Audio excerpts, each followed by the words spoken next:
Hello, we are students from Harmony School of Nature. Today we'll be showing you a demonstration of the drinking bird and a hand boiler experiment. The key concepts behind these experiments is thermodynamics.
The methylene chloride in both the drinking bird and hand boiler allow them to work because it evaporates very easily.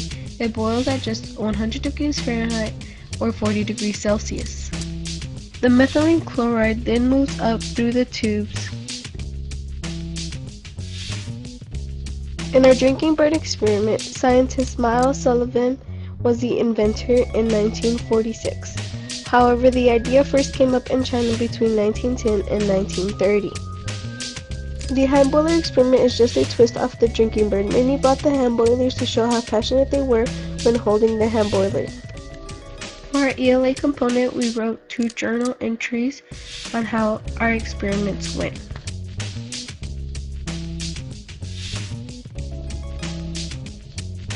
Thanks for watching Harmony Public Schools.